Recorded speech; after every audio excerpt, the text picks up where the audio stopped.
Welcome to Chant a Psalm a Day. We are here. Thanks for joining. Those of you who just came in, I'm just waking up, as you can tell. And I am been up and sleep and went back to rest and oh my goodness. And I gotta get to my class at 9. And okay. So I looked when I got up at midnight, I looked at see, I was like, what is the psalm gonna be today? And when I looked and saw, and I looked, first thing I looked to look and see how many verses it is. Is it going to be long or what? And it's a short psalm, is 7 verses, and it's 142. Good morning, Queen Abigail. Thanks for joining. It's Psalm 142, and it's titled, You Are My Refuge. Who is you? The Most High, the Almighty. You put in that name, your personal relationship. That's who you're building with. And you're not building with Susie at the church. You're not building with Pastor John. You're not building your relationship with these folks. You're building it with the Most High. That's right. So in that relationship building, you have that personal relationship, and that should be for you, as long as you're not out here killing folks, you're not out here stealing, cheating, lying, all this stuff. Moses in the commandments, he had to tell folks, because when he was the vessel used to deliver them, they still wanted more. They still wasn't satisfied. They still rebelled. So that's why rules had to be made. Laws are for the lawless, right? So they needed some rules. They needed some things to abide by, because they were down there making a image of, something that they could praise, that they could see. Okay. Just like the colonialists came and gave us an image of Jesus, like, this is it. Like, what? I thought we're not supposed to be making no images of folks. I'm not making an image of anyone. Haile Selassie the first was, that's an image I didn't create. I didn't make that up. Like the white man, the colonialist and the capitalist made up this face. And, so I just talk to folks and tell them, this is your relationship. Don't listen to me. Go find out for yourself. Go read the scripture. As some pastors say, oh, I don't know what scripture it was in. Go read the whole Bible. And you will find out. And I'm giving you little pieces of the Bible that you can go search. So this is Psalm 142. And 142, it's a maskil of David when he was in the cave. It's a prayer. So I translate the word prayer into speak to God. Plain out, because pray, it got another meaning behind it. It's a prey has a predator that they're about to get eaten up. And that's not going. I use words very carefully. I don't want to say hell yeah. No, we don't want to say yes to hell. Hell no, I won't go. We don't want to do that. We don't want to put those words spells on ourselves, right? So we use words of liberation that is going to liberate you. I'm not changing nothing up that's not already there. I'm just using words that are uplifting. So instead of speaking my bad, oh, I'm bad, I'm like, I apologize. I'm sorry. That was my fault. I'm not going to put bad word on myself. That action I did, it was maybe a mistake. I did something incorrectly and I apologize. But I'm not going to claim that I'm bad. Claim goodness, claim righteousness, claim honor, claim compassion, claim mercy, claim these words that are fire that's been purified in the fire 7 times. So when I look at the word prayer, I'm going to speak to the Most High. I'm speaking to the Most High. And that's what David is trying to talk about here in these 7 verses of this Psalm 142. So David starts off in verse 1 with I voice, I cry out to the Most High. This is a man now. He's a grown man. He's a king. And now he's in a cave crying out to the Most High. What is happening to David? What is happening? We can look at David's life and look at it as an example of our own. Everything in the Bible is an example of our own, how we can live, how we can work together with people, being sacrifices, and being, kind and compassionate. So, and there are stories in the Bible where there's no compassion and there's no kindness. There's a lot of death and killing and violence, and it's the Bible can get you turned off from it, reading it, because it's oh my goodness, it's like a violent video game. Like, what is happening? So in this psalm, David is crying out and he's using his voice. His voice is spoken of twice. With my voice, I cry out to the Most High. With my voice, I plead for mercy to the Most High. So David in verse 1 is talking about his voice twice. His voice is crying with a sound. When you cry, you don't make words, right? You're just making a sound. Now, his voice is also used to plead for mercy. Now he's using words. He's like, I'm going to make my case for mercy. Have mercy on me. Like when I'm talking to the God on behalf of my parents, and I'm talking to the Most High, keep them. Thank you in advance. I always start off, thank you in advance for keeping them good. This is what we're talking about, using words. So you can cry out, but then you got to back that up with some words. So you stop the crying and you use words that you can use to plead for mercy. And in verse 2, David is like, look, I poured out all my complaint before the Most High. I tell my trouble to the Most High. David is like, I'm pouring it all out. Okay. This is happening. Folks might not want to hear you complain. They might not want to hear your trouble, but the Most High is going to listen. And David knows that, and he is pouring out his complaint before the Most High. He is telling the Most High of his troubles. Now, in verse 3, it gets more specific. David is like, you know what? This is what's happening to me now. This is what's happening. Verse 3, David is like, my righteousness is fainting within. And David is like, God, you know my way. In the path where I walk, they have hidden a trap for me. Drop the mic.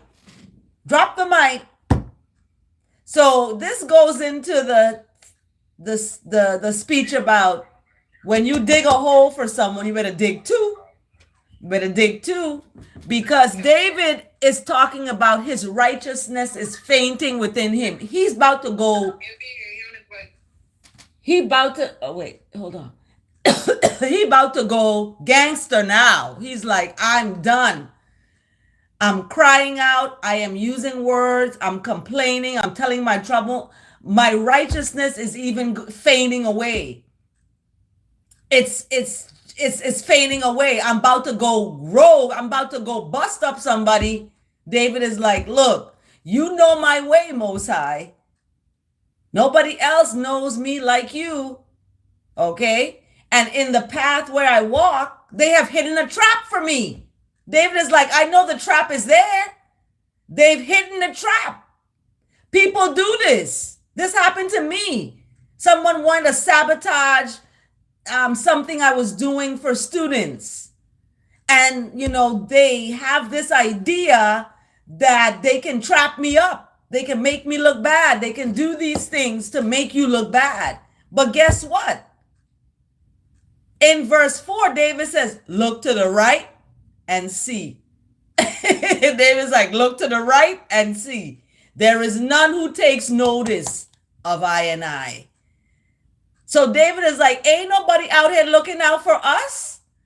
You can trust folks, you can, but ain't no one looking out for David is like, ain't no one taking notice of me over here, crying, pleading, complaining, troubled. My righteousness is trying to fade away. and people are, hitting a trap and all this stuff. David is like, wait a minute. He said, look to the right and see. There is none who takes notice of me. No refuge remains to me. No one cares for my life. Ha! Drop the mic on that. I feel that sometimes myself, David. So, oh my goodness.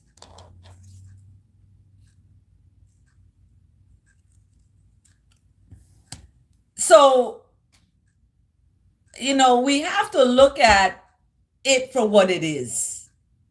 The Psalms are songs. These are songs that have been turned into speech, speaking to God.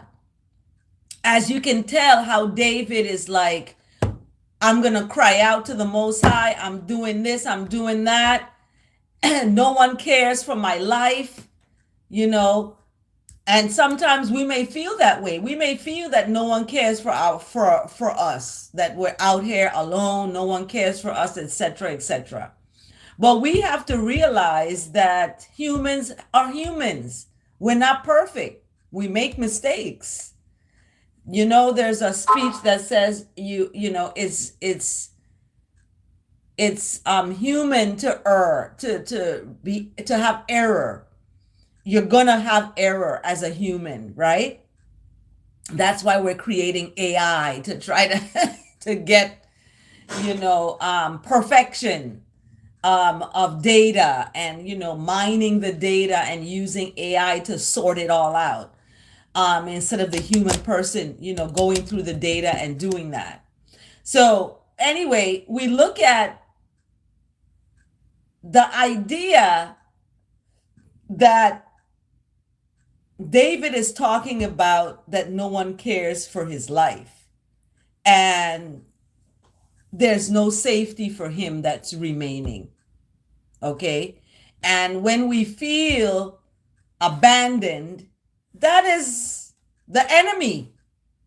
Straight up, that's the enemy, and telling you, you're alone and nobody cares for you. So when we look at this psalm, verse 4, David is talking about the enemy. He's in his mind feeling this way. And it's like the enemy has taken him over in verse 4. Because remember, verse 3 talks about his righteousness is fainting within him. So he doesn't have the wherewithal to see. He said, look to the right and see. There is none who takes notice of me. I know AI, Abigail, use AI. AI helps with writing. It does. It's amazing. I was speaking to it in terms of how we are taking it away from humanity, in terms of, and some AI, what they're doing right now is giving it more of a humanness. I was at a workshop with Google, with all these brilliant minds, and they're creating robots. These folks are creating robots. They're creating artificial intelligence using facial recognition to recognize your feelings in your face. All kinds of stuff is going on out there now. So I'm glad to be a part of it. And your idea can be sold for millions of dollars, which I didn't even know about until now. I was like, what? You didn't think of doing this way? It's much simpler. And they were like, what? So I got to write this idea, patent it, and send it to them, because this is a whole nother idea. But when we look at this feeling of being alone or being trapped, David is in there. He's feeling that so big time. And he feels this way. He knows God, but look how much he's getting beaten down. In verse 5, he talks about, I cry to the Most High. I speak to the Most High, telling the Most High, you Most High, you is my refuge. You is my portion in the land of the living. So in the land of the living, That is where the Most High is. People say, "Oh, I gotta die to see God." No, you don't. Die in your body. You gotta separate your flesh from your body to be with God. No, you can do that by not putting junk in your flesh, feeding your flesh with life.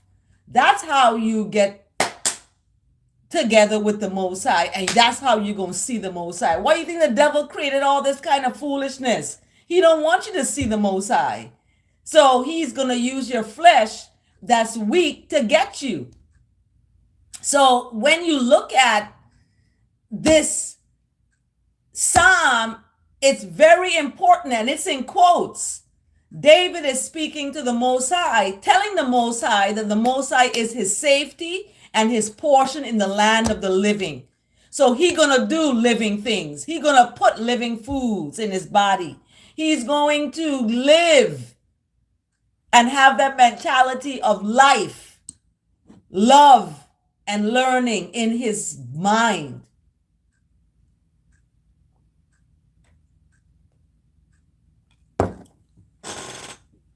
So David is, speaking in talking about his own self here and looking at the Most High as the one who is the living, not the one who was crucified, died, and buried, but the one who lives. And that one got off the cross and rose up again. So why are we stuck in this way of mentality, thinking death all the time, using words hell and death and all this lie words? We have to feed our righteousness, because David is talking about that the righteousness is going to faint away in you.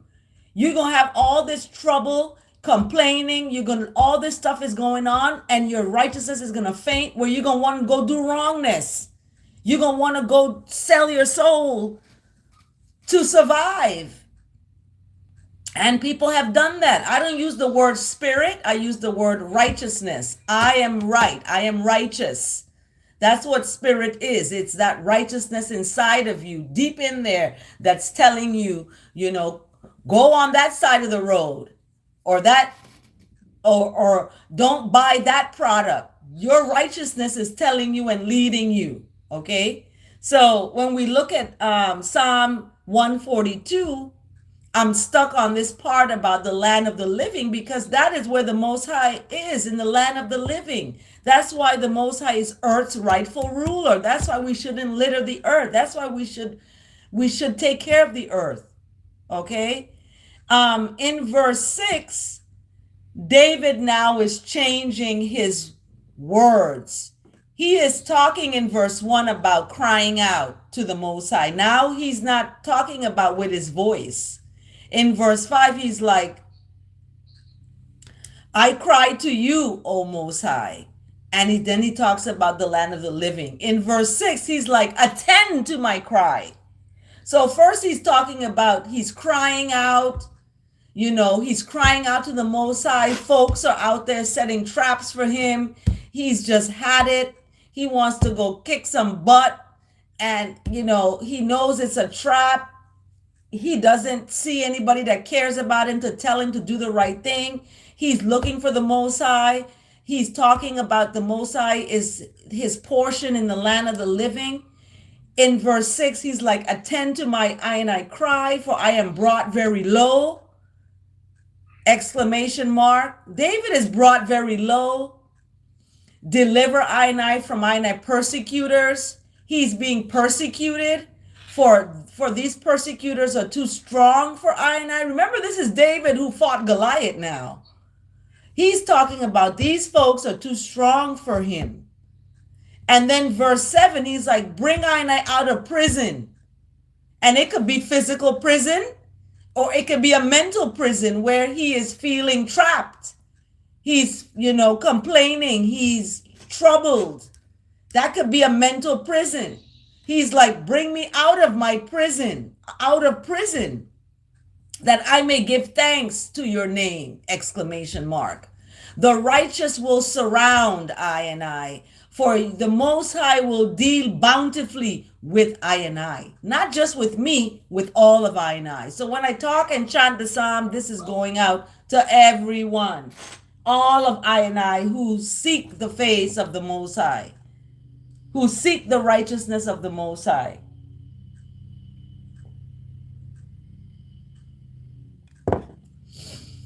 Selah and Selah again. May the words of my mouth and the meditation of my heart be acceptable in the sight of the Most High. And I end the psalm today with Selah and Selah again. I want to share with you the word today because in the word today, it's guidance. And David in this Psalm 142 got guidance. He succumbed and surrendered to the guidance. He's like, I am going to give, bring me out of this prison so I can give thanks to your name. Like, I want to be released out of this mental prison of feeling this way so that my thoughts and feelings can go and give you adulation, can give you, song and melody and give you thanks, giving thanks. It says, I may give thanks. That's why when someone gives me something, I speak, give thanks, because it's because of the Most High that you are able to give me something. I don't say thank you, give thanks. And when I speak that, people are like, what do you mean? I must give thanks. I give thanks. I'm like, don't get offended. I'm talking about the Most High I'm giving thanks to on behalf of you, because you can't do nothing without the Most High righteous happiness. And that is the truth. So I give thanks. Give thanks to the name of the Most High for you helping me or supporting me. It's not you that's given the strength to do it. That's why we don't look at the bless and get all googly eyes for what the bless is, but we look at the blesser who blessed us. And that is who we need to give that adulation to, not human beings. Human beings are nothing without the Most High. So let's give thanks to the Most High. Giving thanks. Selah and Selah again. And David is talking about in this ending verse 7, that righteousness is going to be around David, because David knows that the Most High is going to deal with him bountifully. So he ends up in the psalm being rest assured that he's going to be okay. He ends up in the end of the psalm being okay. So in the beginning, he's, crying and pleading, he's complaining. And then in the end, he's like, you know what? Just bring me out of this prison so I can give thanks. That's it. That's what it's all about. It's not about none of this other stuff. It's about righteousness that's going to surround me, and that the Most High going to deal bountifully with me. Okay? So here ends the psalm for today. And the word today, guidance. I like this word today because I'm going to read it. Yesterday, I had the AI read it. So I'm going to read it today. Guidance. Every step of the way, I am guided by the Most High. Now, this word wasn't set up with the psalm. The psalm is different, but you can notice how similar it is to the psalm when we talk about guidance. In the Psalm 142, David is seeking for guidance. And at the end, he finds it and realizes, look, I serve the God that's in the land of the living. Not nothing dead that can't have eyes and ears and a mouth. I serve a living Most High. And the living Most High is guiding me and will surround me with righteousness, will surround me with goodness and mercy and love and kindness. And I will be able to walk in that because the Most High is going to deal bountifully with I and I. So David knows that there is a light that's guiding, and that guidance is going to see him through. So you always seek the face, always you keep on Purify your words in the fire 7 times so that you can see the face. Because remember, angels listen to your words. They're going to give you back exactly what you speak about. So if you're talking about hell, yeah, guess what? Hell is going to be, yeah, you're going to be hell around you. So don't speak those words. Speak words of righteousness, mercy, kindness, and love, and stop speaking words of trouble and confusion, because that's what you're going to attract. The words you speak is what you give, what you're going to get. So you have to take and look at, the Most High in terms of the living one, because the Most High in the Psalms talks about the grave can't praise the Most High. People in the grave can't give thanks to the Most High anymore. They're physically not there. Their righteousness is there still. We can sometimes feel them, but they're not physically here anymore to give thanks and to give those adulation to the Most High. Because people in the grave, they can't preach. They can't talk about the Most High. So that's why we speak of rest in peace. We speak, God rest their soul, because they don't have a body anymore. And it's sad because we want to feel their bodies next to us. We want to feel them. We want to see them. And the devil is going to use that to get people caught up and captured. So you want to always put the Most High first. Loved ones who have passed, that's what has happened. You still have to put the Most High first, and not, like my first son, he was my first. That was taken away. I can't put him first. He's not first anymore, right? The first is going to be last, and the last is going to be first. Now his sister is first. She's the last. Now she's the first. So, and my middle son, the middle one always stays in the middle. All right. So guidance, let's get to it. Every step of the way, I am guided by the Most High. Searching for righteous guidance from books and teachers, it can be helpful. However, a more direct route awaits. I can bypass external sources and commune with God. Just like I talked about, that's another word for prayer. Commune.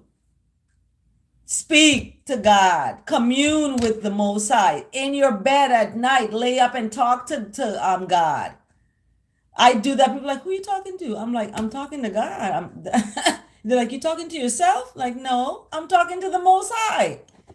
So finding a quiet place, I take a few moments to relax into an awareness of the presence and power of God within and all around me. Perhaps I will discover my guidance through centering my communication with God, choosing a single word or short phrase to repeat as a meditation exercise. Meaningful words such as love. I don't use the word peace. Love, light, joy. I don't use the word wholeness. I use fullness. I don't use the word wisdom or freedom, because they got dumb next to it. And I'm not going to be a dumb free or a dumb wise. I'm going to have a wise mind, and I'm going to be free. And these words can give you strength to light your path and make your guidance clear.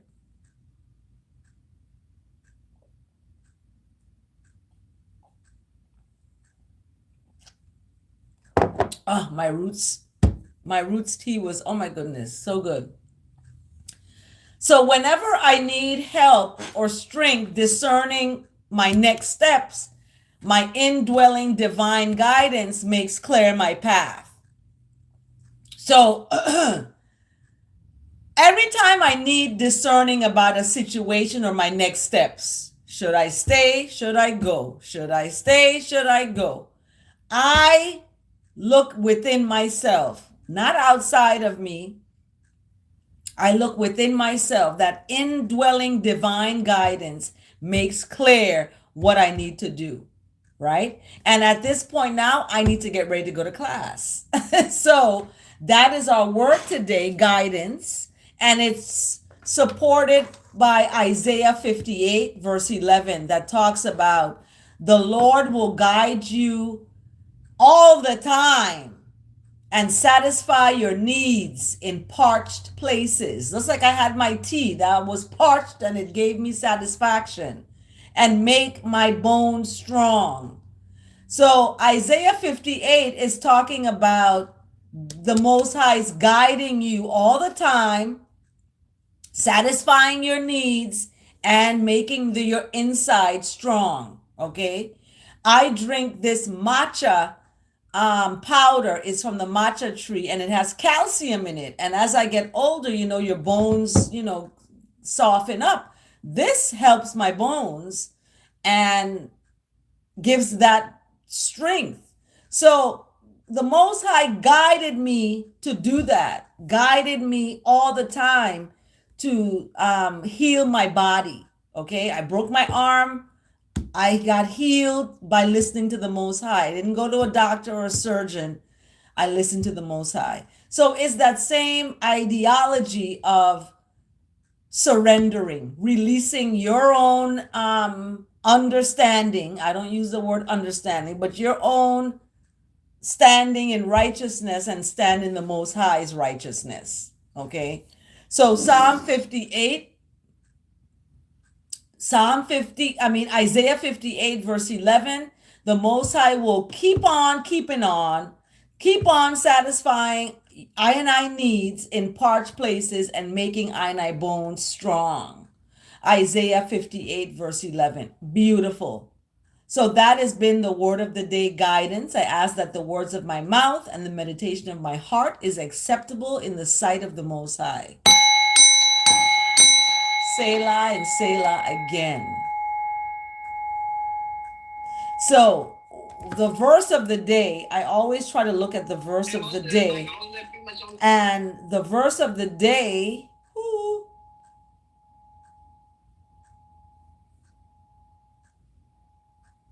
the verse of the day is from 1 Corinthians chapter 1, verse 18.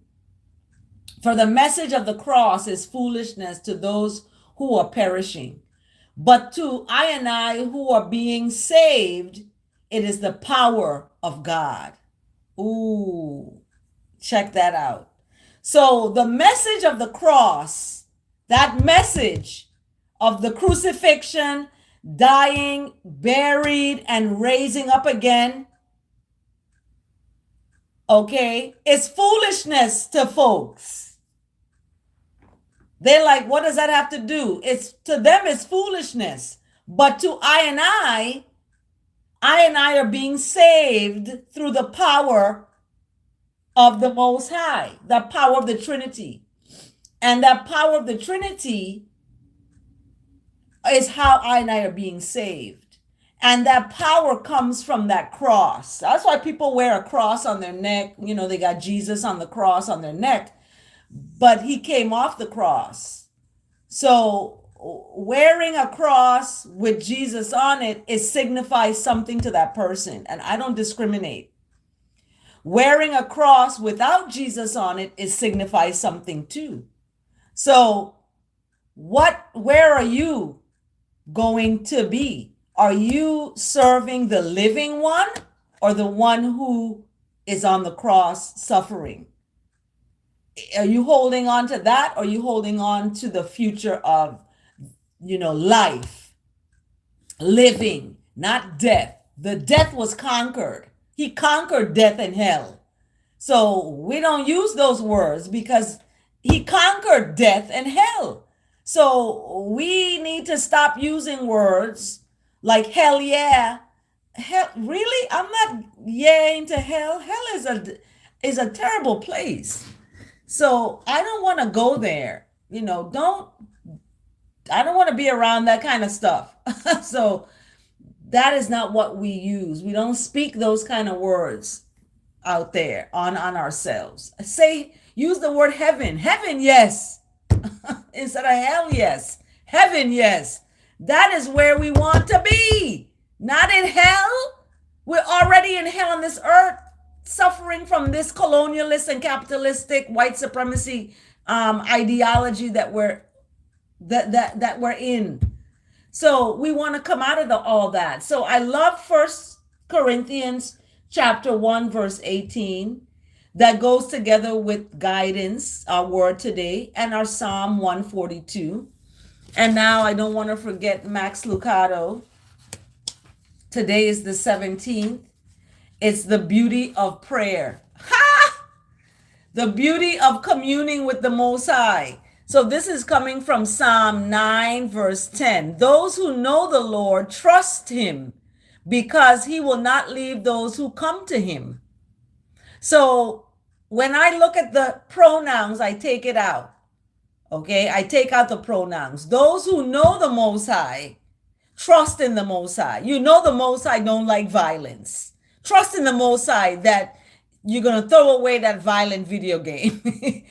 You're going to trust in the Most High. You have to know the Most High. You have to know him, her. The Most High comes in a he and a she. You have to know the Most High because the Most High will not leave those who come to the Most High. You know, Psalm 9, verse 10. And Max Lucado, his commentary is the beauty of speaking to God. He uses the word prayer. The beauty of speaking to God is that anyone can talk to God. You don't need to get minutes on your phone to talk to God. You don't need nothing out here in the world to talk to God. So Max Lucado is like, the beauty of communing with the Most High is that anyone can do it. You don't have to be a certain age. You don't have to have wealth and be a billionaire. You don't have to have a certain talent. You don't have to have a PhD to talk to the Most High. All you have to have is a stubborn faith and willingness to intercede. And that's what communing with the Most High really is. David is communing with the Most High when he talks in Psalm 142, talking about you are my safety. He's communing with the Most High. So he's interceding on his own behalf, but he's talking about all of I and I. And that is the beauty of communing with the Most High. That's the beauty of it. Okay? Get to know the Most High. Seek his face. Thank you, Queen Abigail, for your words, your kindness. Thank you so much for your teachings. I am learning from you as you learn from me. That is what humanity is about, and that's what our humbleness is speaking to. So thank you for joining Chant a Psalm a day as we go out into the world. Walk good. Walk good. Thanks for joining. Selah and Selah again.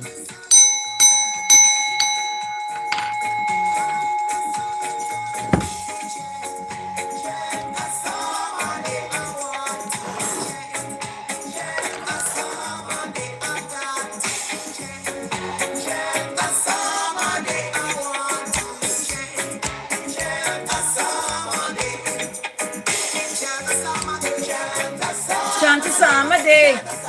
Steel Pulse.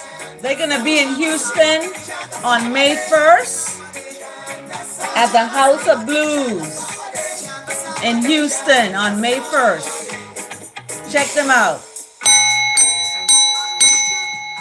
Take care.